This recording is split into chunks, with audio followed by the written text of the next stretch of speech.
Hola, buenas tardes para todos. Gracias por acompañarnos una vez más en Azure en el bar, en esta nueva edición de Gold Edition.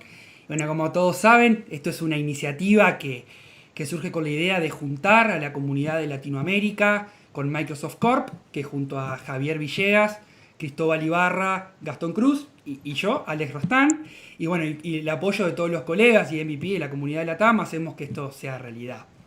En esta edición tenemos un invitado de super lujo como Rohan Kumar, Vice President Azure Data en Microsoft. Y bueno, la verdad que es un lujo y un placer poder tenerlo a él aquí, que nos acompañe y bueno, espero que puedan ir acompañándonos en el chat, ir trasladando algunas de las inquietudes que tengan. Intentaremos a la medida de lo posible ir trasladando las inquietudes y hacer esto un poco más de ida y vuelta y que no sea un monólogo. Así que bueno, con todo lo anterior, como ya saben, ahora vamos a cambiar a inglés para tener una interacción mejor con Rohan. Y bueno, espero que lo disfruten y nos vemos en un ratito que para mí luego poder volver con ustedes. Hello Rohan, good evening, welcome to Azure in el Bar. Thank you for the company and give us to spend some time today with you. It's really a pleasure to have you here and let me introduce what Azure in the Bar is. It's an initiative was born as a group of friends from different countries in LATAM, looking a way to continue sharing and connecting with the community. And okay, finally, for those who don't know me, my name is Alex Rostan. I'm an Uruguayan lost in the world, now living in Paraguay. I work as a country manager of Arcano Paraguay, a regional Microsoft partner company, and I am a business applications MVP. And that's my short story. So please, Javier, introduce yourself. Thank you, Alex. Well, Javier Villegas here from Buenos Aires, Argentina. Same as my friends, super happy and excited to host this Gold Edition with Rohan Kumar. A little bit about myself. I work at Mediterranean Shipping Company, and I'm also a Microsoft MVP in data platform. I'm a member of the PAS community as well as here the local community group in Argentina. So I really look forward to have some fun today and learn from Rohan. Thank you for being here. Cristobal? Thank you, Javier. Hello, everybody. I'm so excited. I'm very happy stay here and grateful to be with you again in this version of new chapter of Azure in the Bar. I live in Chile, work as digital data and analytics manager for Ernst & Young. In addition to that, I actively participate in the PAS Chile community and also collaborate in the Power BI user group, where we are already more than 3,000 users. I'm very grateful for being able to collaborate with the LATAM community. From now on, I hope you have fun today. So please, Gaston, introduce yourself. Hey everyone, I'm really excited about this interview with another Gold Edition. I'm gonna do just a quick intro for myself. My name is Gaston Cruz. I'm a Microsoft Data Platform MVP from since 2017. It's a long time. It's a solution. I'm working right now as a solution principal within Slalom, United States, and I'm running in the team of Microsoft Center of Excellence, architecting kind of data platform solutions in enterprise clients everywhere. Now I'm based out of Seattle. I was talking about this with Rohan, Washington. It's been a kind of rolling coaster for my whole family since we moved here one year and a half ago.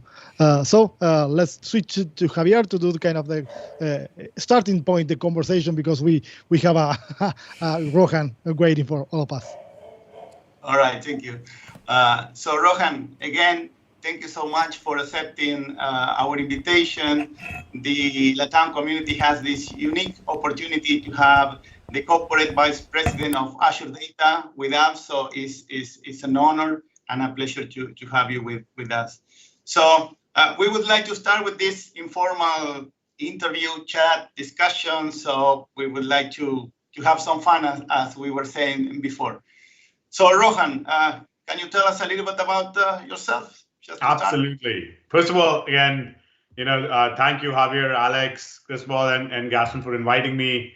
When Javier sent me the email, I was like, look, I mean, I was just so excited, because, frankly, the way I look at it is, it's like friends like us, right? We sort of, make up the community, and a lot of our work lands up being more fun and impactful because of community members like yourselves and the power that you create. So I'm always eternally very, very thankful, and every opportunity that I get, I love to sort of get down and have conversation in such an informal manner. Just by way of introduction, of course, I lead the Azure data team at Microsoft as the corporate vice president. But my background essentially is I grew up in India and came to the United States almost 22 years ago. Been with Microsoft for that long, and started off with, believe it or not, the core Windows team. I wasn't a data person when I started. My background was in operating systems and networking.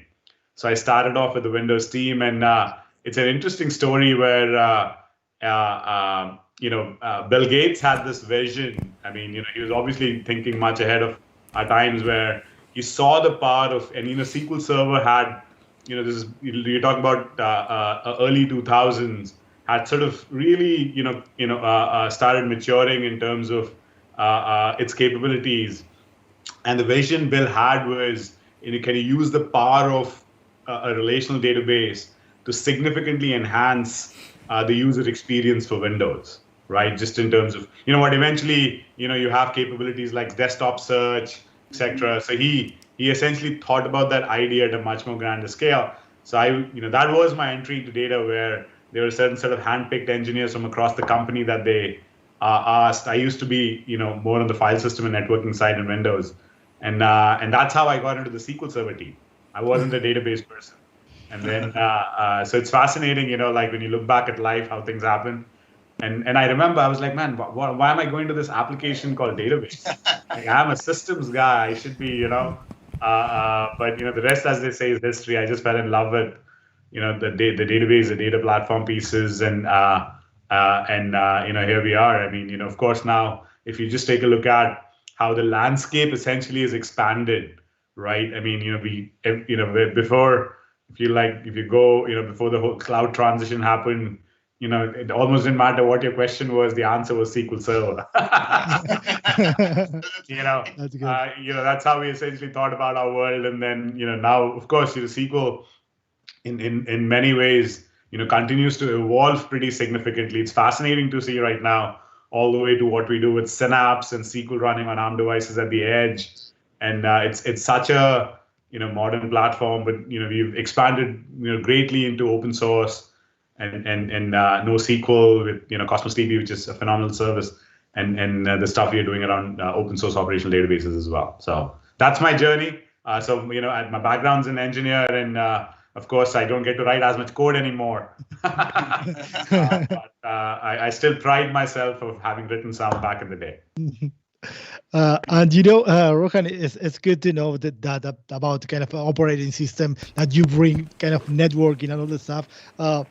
So the next wave is kind of tell us a little bit about this roadmap about Microsoft careers and how everybody can strongly switch careers even within Microsoft. How you switch different teams, and how was your kind of history about that? How was that path in the company?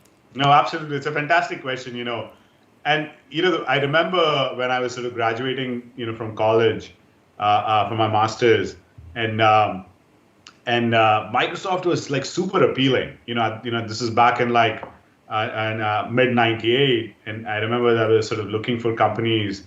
I remember having seen this thing on the Microsoft website that said, hey, you can come here, be a part of Microsoft, and impact like hundreds of millions of lives in the world. And as a developer, and it said something like, you can think about an idea, code it up overnight, check it in, and there you go. It's a part of Windows or Office or any of these big franchises. So that, I think, inherently attracted me a lot to Microsoft. I was like, man, I mean, you know how it is. I was growing up as a software developer, so the opportunity to have that kind of impact. So I remember, I had like a grueling interviews, one of my hardest interviews and the most technical one, where they were really pushing the boundaries, was with Microsoft. And that was also the exciting part, right? Where you feel like, man, you've achieved something. And so I joined the core operating systems group. I'm sorry. Yes. That's basically how I started. And my focus was, I remember back in the day, internet was sort of a big deal. And so we were, the intention was, how do we take, our investments in file server? If we had the SMB protocol in Windows and saying, okay, if I want to, share stuff over there, I mean, you look at things right now. Back in the day, we were thinking about, do we have a service which is equivalent of, let's say, what's OneDrive today, right? And where if you go back in like Windows XP, I think was the first version of Windows, which has this notion where the save as dialog box allowed you to save to what used to be a web service that was hosted by Microsoft. So that was the very first thing I worked on. But it was interesting, actually, if I look back, that essentially, I had to design this thing where I was designing a remote file system, but I had to rely on user mode components because all the HTTP stack wasn't in the kernel mode at that time. So, and that really, I had to sort of come up with this whole, I remember device ioctl based design where you had like, you had to make sure deadlocks, etc. were avoided. But that really was the reason why I was picked to the WinFS project, because WinFS was trying to basically marry SQL Server's core engine with the file system, right? To sort of create this whole thing for Windows, which eventually, if you look at file streams inside SQL or file table, that really, the genesis of that was the work that, the team that I was a part of, we had done. And then, I remember sort of coming into WinFS. I mean, it was a phenomenal, it was a very ambitious project technology-wise, but, it was maybe either a little too ahead of its time and in terms of, and even the customer fit, what we realized was the scale at which we were looking at wasn't really all that applicable to the consumer scenario, but file stream came out of it and file table. SQL Server's entry into unstructured data came out of it. As we thought about full text search, XML indexing, and a lot of that. And then, it's interesting after that, if I reflect back, I've always sort of been very interested in newer experiences. So I grew up as a developer. Then I remember having a conversation with my management chain at that point saying, hey, I want to get a lot more involved in the business and understand like customer requirements. How do we think about, all up? And then so I went and sort of did the, in Microsoft, we have program/product managers. So I did that for the SQL Server 2012 release, I think. And then, of course, the cloud thing happened and it expanded. The last 10 years feels like it's just been 6 months. Yeah. That's right. So I did multiple roles. But I think one of the key things I always sort of reflect back on is, just having that desire to learn something new, do something new, like it doesn't, it could be technology, it could be, people, it could be, expanding, the realm of, the things that you understand. And so that's sort of how, and it's interesting. I always sort of share this with people who are new to Microsoft and in college who are sort of thinking about joining. I always tell them, I mean, look, it's such a phenomenal company because inherently the culture is so set up to support that movement, right? Like you could be working in Xbox one day, you could be designing Xbox Live and go to some office service. You can come to Azure. You want to sort of build a device driver Windows, you can do that. I mean, it's just, and you could build a SaaS application in Dynamics. I mean, we have developers. I mean, it's just there is almost nothing that you would want to do in software world that's not in Microsoft. Absolutely. Yeah. That's cool. Okay. A question that all in LATAM wants to know is, what can you tell us about the recent upgrades from Ignite? The recent announcements are, a few things. I mean, I think one of the things we spoke about is if I had to sort of step back and look at, broadly, if you take a look at the Azure data and analytics strategy, right, we're focusing very heavily, on across, we have the portfolio of operational databases. So we've done a ton of work around SQL. So a couple of key announcements is, we have this whole hybrid investment that we've done. We announced it called Azure Arc at Ignite last year, 2019. And so this year we basically made substantial announcements for data services where the essential idea is, if you take a look at from a customer standpoint, a lot of times when they use Azure SQL Database, managed instance especially, they love the fact that there is so much of manageability that comes with it, right? You don't have to worry about high availability, disaster recovery, backup, patching, a bunch of stuff. But one constant thing we heard was, hey, but I want to sort of do that in my environment. I may want to do that on a different cloud.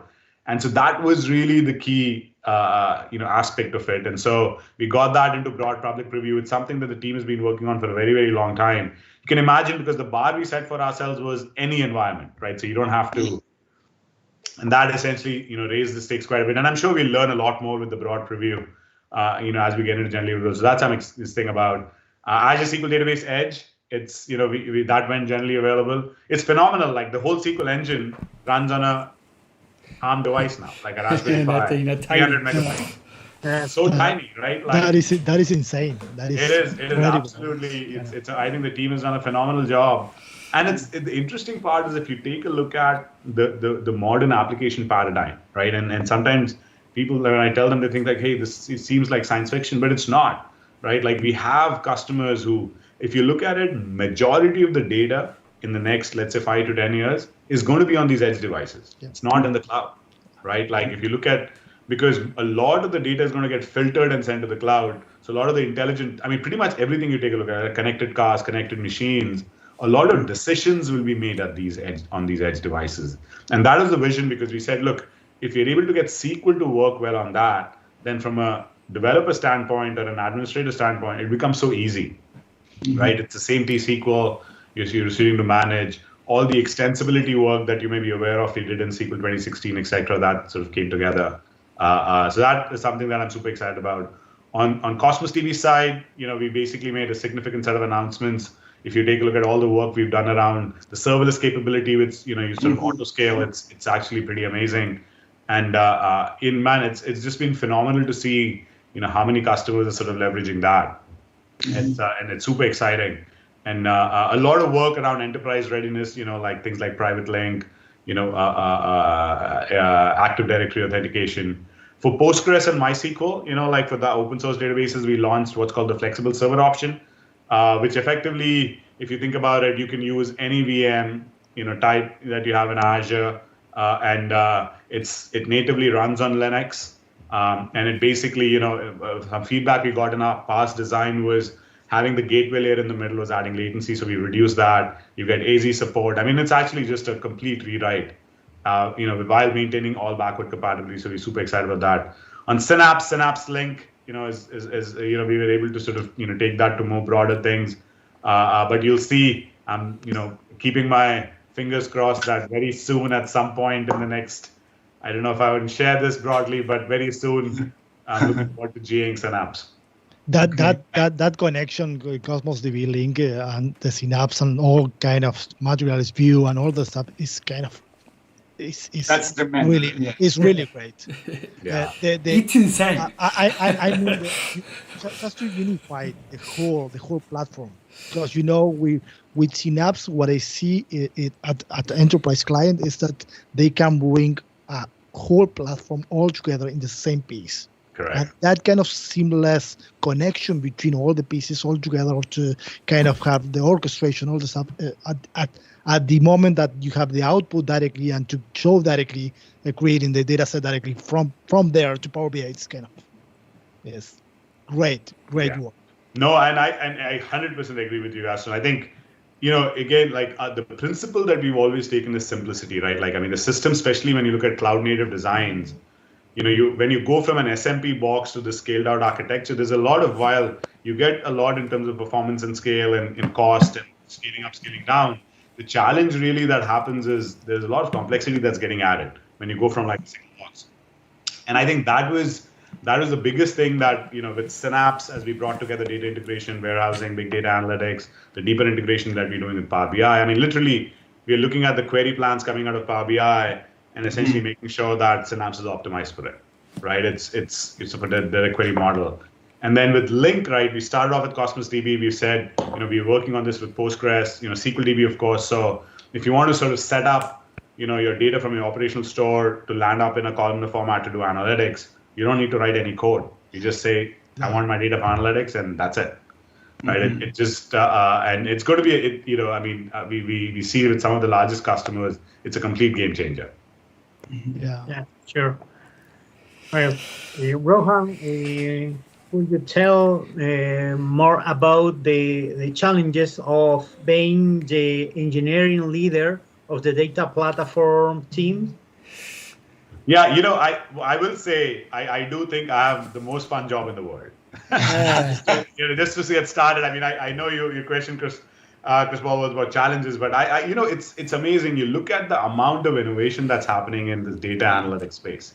It's absolutely like unbelievable, right? Every day you wake up like and Disney World, right? That's right. So, I think what I will say is, of course, the customer expectations are, as you think about cloud services and all that, there is some basic principles I'll tell you right from the very beginning. I remember when I came to the SQL Server team, our leaders at that time had essentially told me, there is one thing that all our engineers need to learn here. You never lose or corrupt data. That's just a no-no, right? So it's something that, that's sort of, it's almost ingrained into every engineer that comes into data, into the data organization. And so there's that sense of responsibility, right? When you look at making sure that the services are running, they're always available. You never run into, challenges in situations like that. So that's, just that fundamentals of quality, reliability, security, making sure that you always have the capacity to grow and scale. That, and frankly, the scale at which we've been growing, right? The cloud business has been growing. It's just been phenomenal. I've never seen anything like this.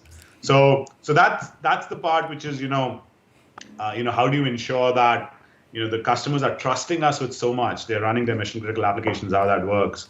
And the other part, to be honest with you, is also sort of always, which I spend a lot of time is, obviously working with customers, learning from them and making sure that, we're always listening, right? We're always, paying attention. And because one of the best things about the cloud world is you see that every day you sort of see, literally where your services are not performing well to telemetry.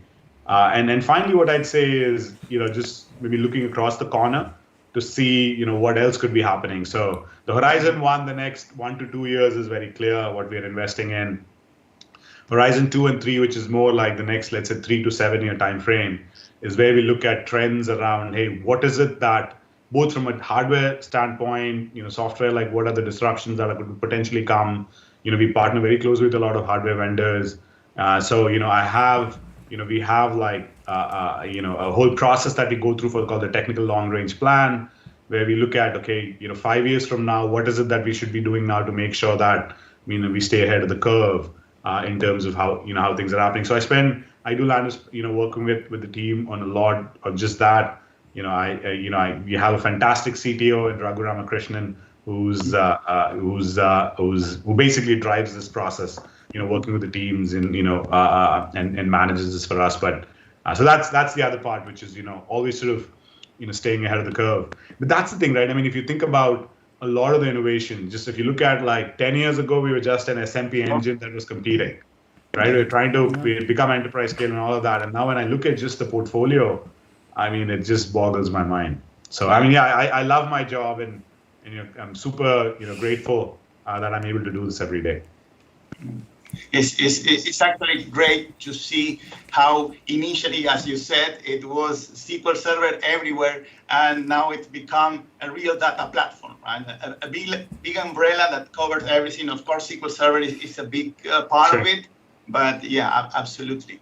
So before you were saying about SQL Server on Edge, right? So I'm, coming from many years, several versions of SQL Server, and I remember back in the time when people was asking me, hey, do you see SQL Server running on another platform that is not Windows Server?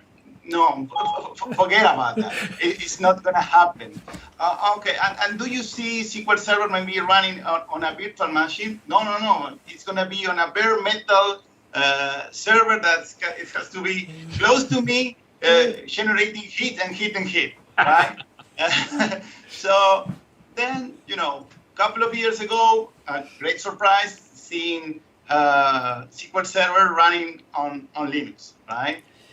Then, Edge, then the hybrid cloud. So it's literally that it's running everywhere, right? And with that change, we also have now the cloud that, as you say, seems like, it was 10 years ago in 6 months, and it's happening all so quickly. So how do you think, or how can you tell us that the cloud has changed the different data platform projects? No, I mean, it's been a pretty foundational change. I think to your point, I think, one of the most interesting aspects of the innovation I look at is if you look at just the whole, what started off with relational databases, right? Like everybody said, well, most of the innovation is done. Like, what else are you going to change? And then, when cloud happened, almost everything got disrupted because foundationally, if you look at it, the architecture sort of became scale out, right? It wasn't just about, I can buy bigger and bigger machines, because the way the whole economics works out of the cloud is, we bet on, of course, these are powerful machines, but we bet on them at scale, right? So, and so the moment you do that, and so that's one trend, right, where architecturally things were changing quite a bit in the cloud. The other part was, if you just take a look at the volume of data, right? Previously, it was just line of business applications. Maybe you had your SAP system or this and that, right? Like, and the volume of what was considered high value data was not as big. Maybe like a terabyte, 10 terabytes. I mean, I remember the designs where you said, if you go more than 10 terabytes, you may need like this MPP system that And now, if you essentially look at, just yesterday, I was sort of speaking to a customer who's had finished uploading upwards of 200 terabytes into a single table in Synapse, and which is of course sharded across multiple nodes.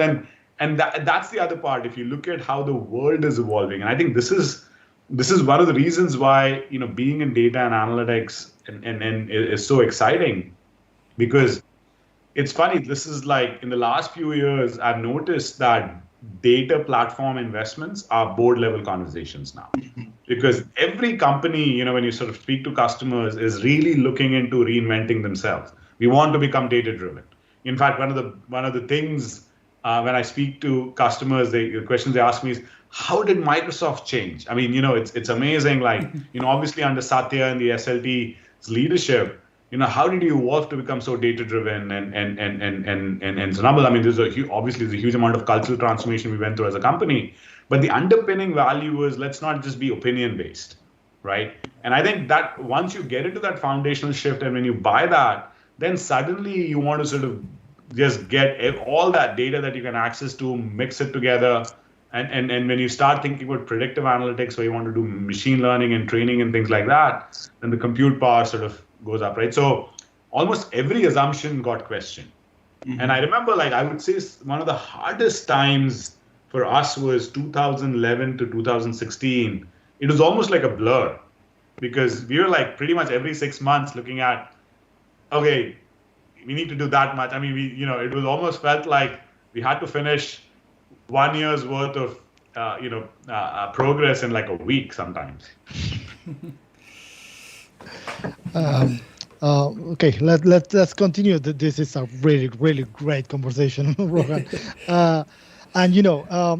Our audience from kind of different countries from LATAM, that they are kind of asking questions, and they are jumping with in Azure and Alvar. It's like this. It's kind of interview, but with a lot of things going on in the back end. And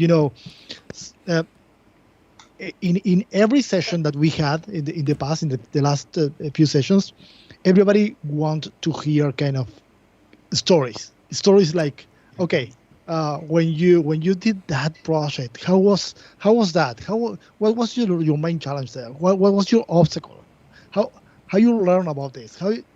So the next move for you is tell us a little bit about any kind of story, about any kind of project that you did in the past that you can say, okay, this project was a cool one. That was a really good project, and I learned a lot from that one. No, I mean, I tell you, there's so many. I'll it's funny because I worry I might pick one. I will to talk about. I think I remember,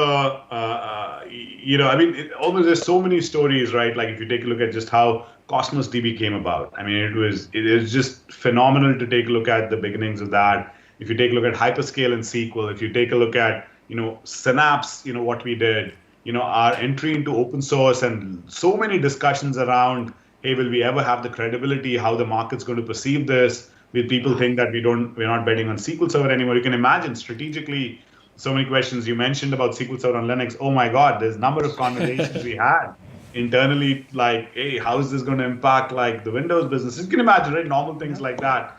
And one of the big things, it always has been an interesting learning, and is in all of these, I think one of the biggest learning for me is essentially is if you anchor yourself around what is it that the customers need, ignoring business models, ignoring, I'm not trying to downplay them. They're all important, and you have to worry because strategy is important. But it's something like where you always, whenever you face a difficult decision, I always do this: is just close your eyes and put yourself in the heart of a customer and like, what is it that's right for them? And you do that, you'll never fail. This is sort of like almost the litmus test that I always live by. And I'll tell you, Hyperscale is a great example. SQL, I'll tell you that story because I've sort of been involved with this from the beginning. You can imagine, right, when we pushed SQL DB, we essentially you either had local disk, which was up to 4 terabytes, and then or for standard databases you put remote, but we had constraints around the IOPS. So basically, how much can you scale? And I remember this was I guess maybe 3.5, 4 years ago, maybe even earlier than that. We had like one of our internal databases that started running into challenges where they basically were like, look, we're growing. We're clearly going to grow more than 4 terabytes. This was a time where it wasn't like the cloud adoption was all that great. Right now we have upwards of 6 million databases in SQL DB. And what became clear is we have to go solve this problem of scaling out storage while maintaining the app compat. And it was a huge, one of the things that I feel so grateful is just the phenomenal talent we have within the data organization. If you just take a look at, I feel blessed that we have literally of course I've been a Microsoft person all along, but I truly believe that we have one of the best teams in the world when it comes to data. Right, just in terms of the excellence, the passion, the creativity with which the teams they took that challenge on, and it was pretty crazy because literally if you look at the entire recovery stack, storage, access methods, almost everything had to be rewritten to sort of be more cloud native and to deal with failures which we basically would never expect in storage systems in the past, right? So. It's a long effort, and it was funny because that is one of the things when the team did a phenomenal job. Of course, we wrote a paper, it got accepted at SIGMOD, which is one of the best conferences that we have for database, data platforms in general. Bill Gates read that paper, and he basically reached out and said, "Wow, man, I can't believe it's so fantastic to see that our team has been innovating." And that's just one example. Look, I'll tell you, there's just so many stories like this in almost every area. I can tell you that with Cosmos DB, about Synapse. Like I said, about open source databases, all the work, frankly, we've done around, information management. It's one of the most unspoken for areas, because it's not like, the most, attractive or like, like the warehouse, etc. But foundationally, if you look at what our team has done with Azure Data Factory, it's just unbelievable. Like tens of petabytes, are being moved every day at record speeds. If you look at the data engineer experience that's built around that with data flows, it's phenomenal, right? And that, in some sense, was the anchor point of how we thought about the whole unified experience for Synapse. And, you just take a look at, what the team has achieved. So, yeah, there's so many stories. I'm sure I'm missing a few, but a lot of times, you go through hard decisions. You go through ways in which, because you always have to look at investments, right? There's, just like with every other company, sometimes, yes, Microsoft feels that it's big, but even in my role, I have to sort of look across and say, okay, what's the bet? Right? Where are we going to go all in? And it will fundamentally change the game. Okay, that's great story. You told us in a few questions and how you and all we all know how the technology changed in the last 5 years, and I ask you, where do you see the technology and heating in the next 5 to 10 years?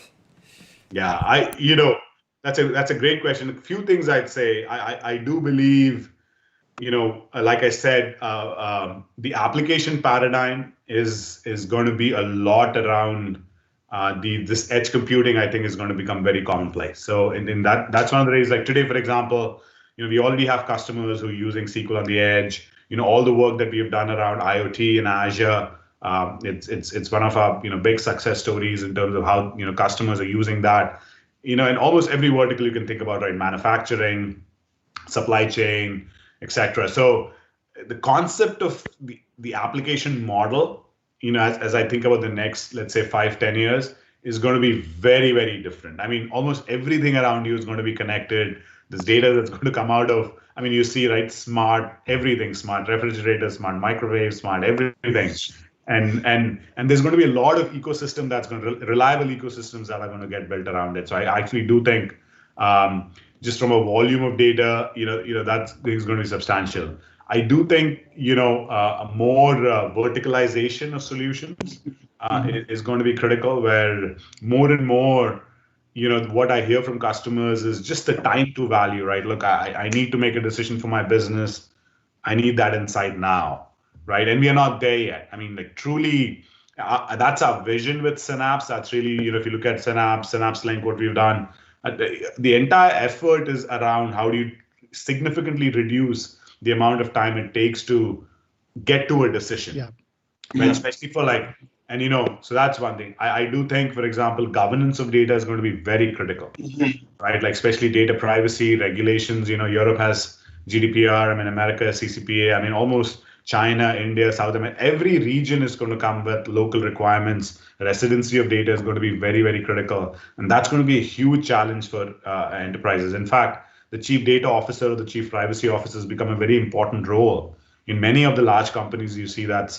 And I think a lot of that is because the regulation requirements are so strict.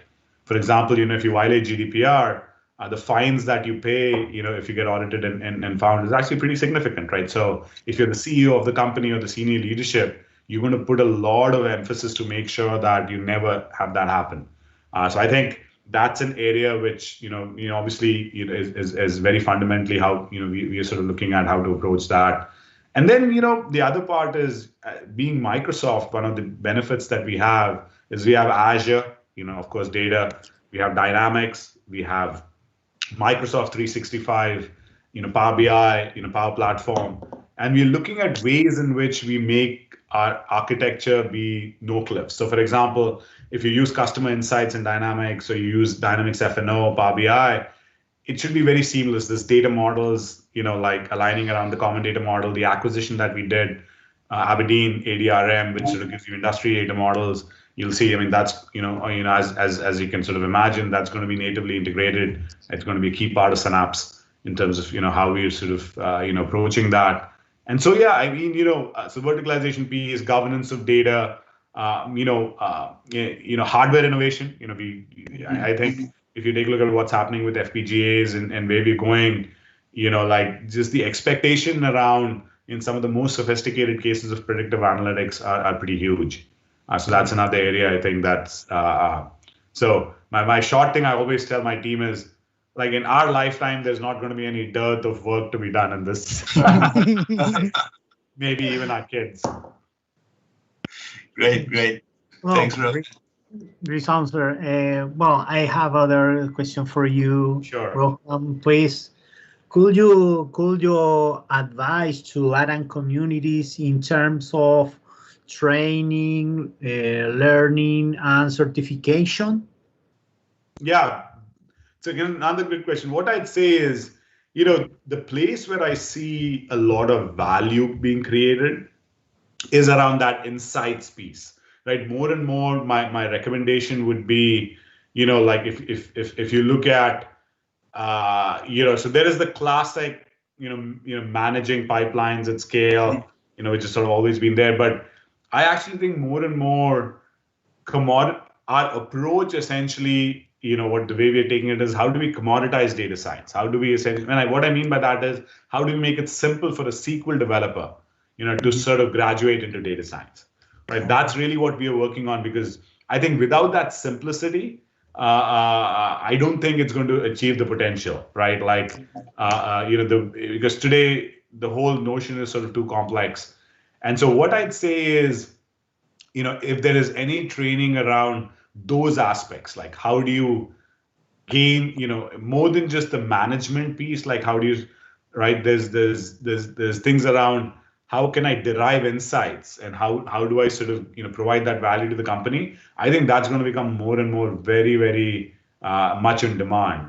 The other aspect is the governance piece that I truly think is very underserved right now, and it's not considered a problem. But like if I take a look at the next 6 months to 5 years, I definitely see there's going to be huge demand for personnel. So that's one of the things I'd say, right? Like I always sort of tell people, just keep looking out for where the value is getting created, right? Where is it? And then, a lot of times, some of these land up becoming things that are maturing, right? So it's not like you'll have everything, but if you look for, obviously, any of these conferences as they're coming out, look at those are early signals. The other thing I always say is look for startups, like look at where the investments are going, because the venture capital community always is thinking a little ahead in terms of what could change the game.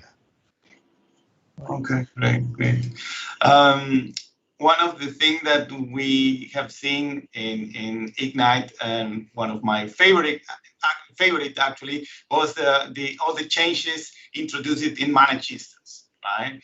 Just being able to have more horsepower out of the box, well, out of the service, as we try to call it, and all the investment in machine learning, in integrating the SQL Pass offering with all the new innovations. We've been talking about some of the innovation and what we see ahead in terms of technology, but what can you tell us specifically about the data platform roadmap? So a few things. What I'll say is, like you called out, Javier, I think obviously managed instance is a huge bet. So you'd see. And we're learning a lot through deployments. It's a pretty significant, business for us. Customers are loving managed instance, but as they're migrating, like one of the bars that the team has set for itself is every time they run into any friction, hey, something that needed to be changed, how do you go fix that? And some of these could be features inside the database, or some of these could be infrastructure things, right? How do you ensure that your virtual network is secured? You have Windows log on and things like that. So there's the approach you'll see constantly around managed instances around like, hey, how do we keep removing the blockers? The serverless work that we've done, we spoke about, SQL DB have serverless, Cosmos DB, you'll see that come to our open source databases. We basically see that's a foundational shift in the microservices architecture, as applications are getting built. So there you'll see a ton of innovation around that. Having machine learning be very close to all our data services, of course, Synapse, but pretty much everything is a huge focus, because even with existing line of business applications, right, we hear customers saying, hey, how can I get intelligence using machine learning very close to? So what we did with, SQL Server starting 2016, right, that's the part.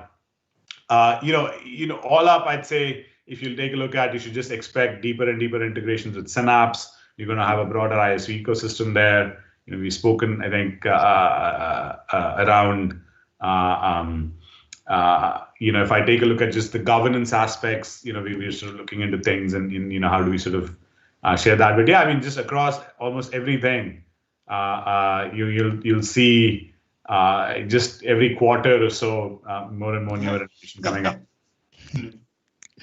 Okay, and talking about kind of, we know that in this kind of context, more than ever. Everybody is kind of thinking more than one time to switch careers, for example. And the next question is kind of, what is from your view, kind of your advice for someone that want to start a career in IT or switch career, or young people that start thinking about, okay, what my next move in college, or getting a new job, or starting with a new IT job? Yeah, look, I actually just all up, if I take a look at, just this, having a, strong background in like computer science, IT, data science. I mean, these are just ever, it's interesting. You see this in starting salaries of, folks who come out of, college these days, right? It's a remarkable difference in terms of depending on the subject that you pick. And yeah, so, my advice would be, when I take a look at just this whole space around, applications, infrastructure, data platforms, data science, artificial intelligence. I mean, these are the things that are going to be super valuable in the future. So if you look at, back in like 90s, we'd spoken about just computer science, operating systems, networking. The abstraction level has moved up. So what cloud's done is a lot of what used to be the systems management piece, right? Hey, I need to hook up wires and this and that. A lot of that is going to get commoditized, and the values things are moving up. But clearly, when I take a look at the data platform, I'd say, looking for courses that around like business intelligence, data science, management of data, security, because that's going to become a big issue. Governance, understanding those dynamics and how that works, because every enterprise is going to need it. Mm-hmm. Right. Yeah. I think, Alex, maybe you're muted. Yep, I think so. Oh, sorry. No, that's all. I'm like a business application MVP, like I am. I want to know if you let us know how do you relate with different platforms like AI, data, low code, no code. Yeah, I mean, like if you just take a look at the work, the whole low code, no code for especially application development is become like, it's taking off like wildfire, right? Like where, I mean, if you've seen the investments we've done around the Power Platform as an example, it's just been phenomenal to see. And you'll see like, we've started off with some of our data services in Azure where you can create a Power App very quickly.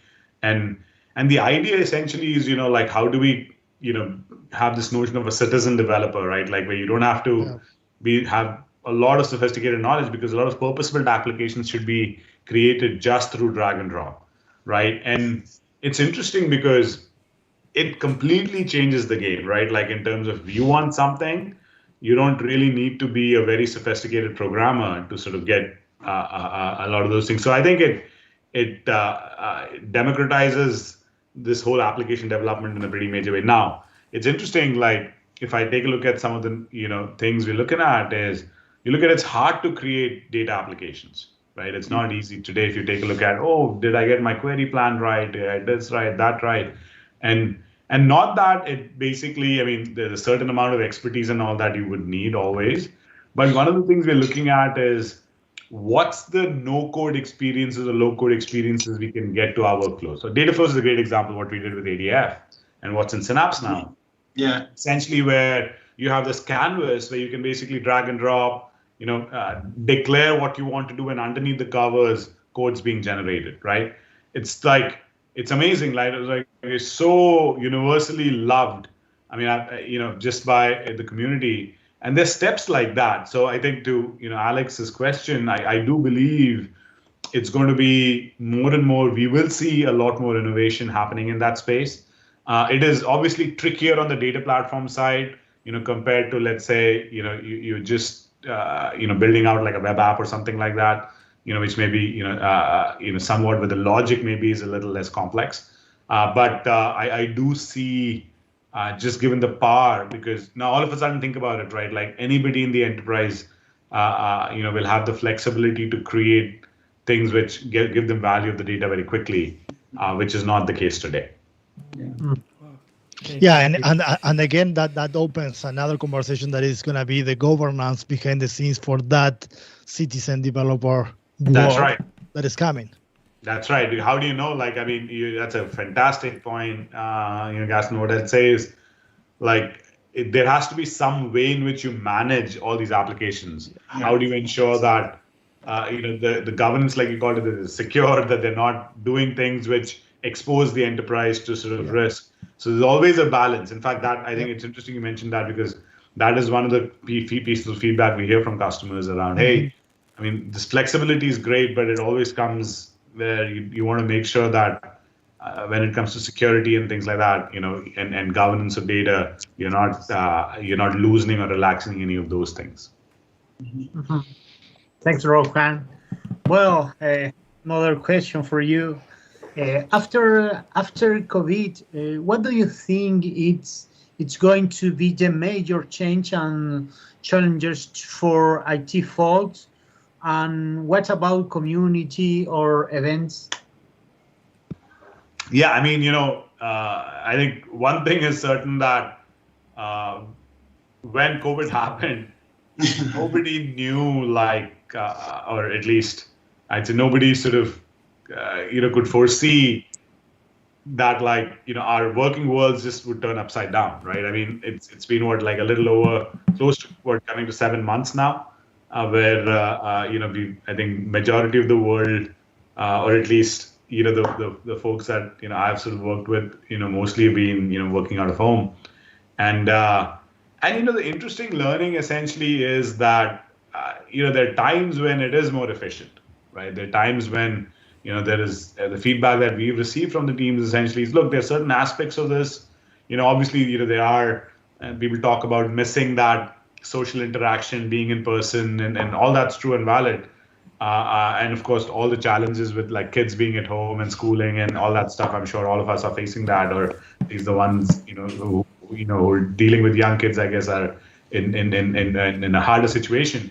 But there's also this flexibility piece, right? Like you hear, hey, I get being at home gives me the flexibility to be with the family or take care of certain things or have lesser distractions. So I think foundationally, one of the things I feel is, there is as sort of we get past COVID, I think some of those benefits of what we've learned, I think, will continue. I think, there's, I do think work life has been knew it before COVID. I don't think we go back to completely that, or at least we don't have to if you don't, this thing is there.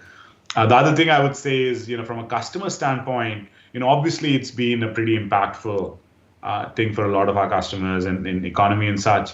But again, this is where I always, I shared this with our team as well, where if you look at it, the conversations I have with customers sometimes is say, I wish I had started on the transformation journey sooner. I wish I had become a data-driven company, because they have to make hard choices now. They have to make choices.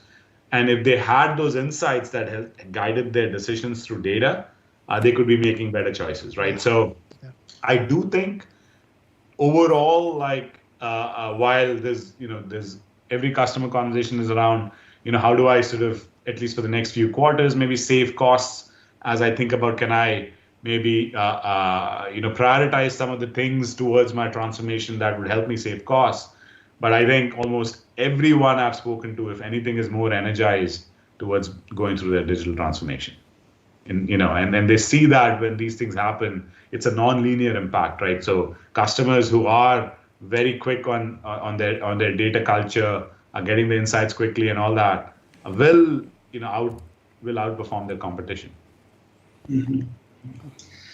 Absolutely. Well, Rohan, we are reaching the top of the hour and the final of this fun interview.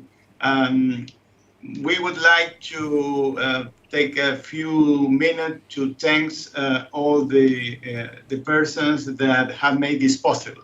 Lani, Robin, Dee, and Rie, and many more for sure who help us to promote and distribute this event that we really were hoping for months and is finally becoming true. So thank you to all of them, definitely. And well, we give you the opportunity just to say a few closing words to the LATAM community. again, like I mentioned in the beginning, thank you so much, for inviting me. It's, again, thank you for being such a core part of the Azure data family. Like I said, I think all of you, and I was sort of chatting with all of them before, and it's fantastic to see all the journey of how things have come together. And please, keep reaching out and giving us feedback. I can't sort of thank you enough for the trust you've placed. I know it's a lot of times, interactions like these, community feedback like this is what helps us make good products. So thank you.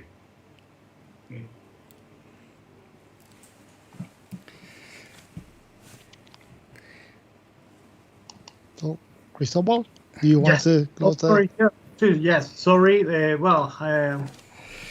Thank you all for participating. There are many people from all over Latin America. We make this chapter with great affection for everyone, where we have the opportunity to meet great exponent of technology. So thank you, Rohan, for staying with us here today.